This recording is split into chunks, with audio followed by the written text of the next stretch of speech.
security policy for George W. Bush. A very good evening to you. This got really serious, didn't it, earlier today? Certainly we saw Donald Trump and Theresa May talking about this at NATO headquarters. So potentially, how embarrassing has this been, do you think, for the US security officials? Well, you know, the leaks that have occurred are really unfortunate, and they're terrible, and there's really no excuse for them. I think that, we live in this, what used to be a 24-hour news cycle, which has come into a 24-second news cycle.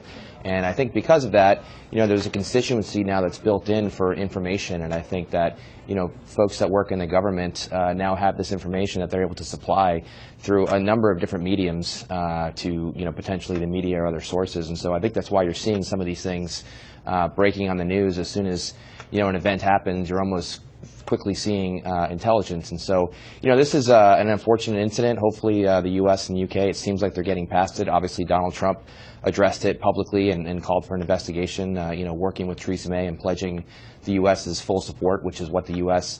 absolutely wants to do, working with one of its most important allies, the U.K. But I would say that there actually have been other successful areas or times when the U.S. has shared intelligence with the U.K., specifically the 2006 liquid bomb plot, where the U.S. and U.K. worked together to take down a cell before they boarded aircraft to fly across the Atlantic, which essentially changed the way that we fly today. So there have been some successes, even though this was a little bit of a hiccup.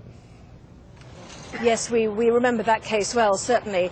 But how many US intelligence and security organizations have been privy to this UK intelligence? We had on earlier Sir Christopher Mayer, who was the UK ambassador to Washington at the time of 9/11, and he suggested, whereas we have 3 or 4 security organizations, the likes of MI5, MI6, the US has 16. Perhaps you could help us with how many people this might have been disseminated to.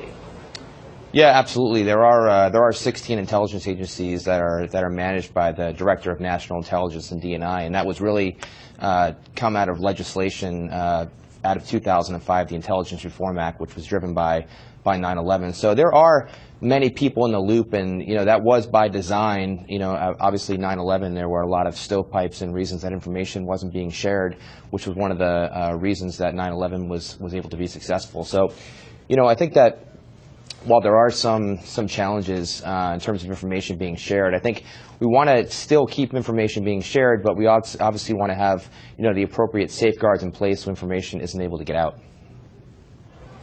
Because these are real-world consequences, aren't there, to this leak? A real impact on an ongoing security situation here. Files can be deleted, paperwork can be shredded, people can bolt. And not to mention, as we heard from the Chief Constable of Greater Manchester Police today, genuine distress for the families involved here.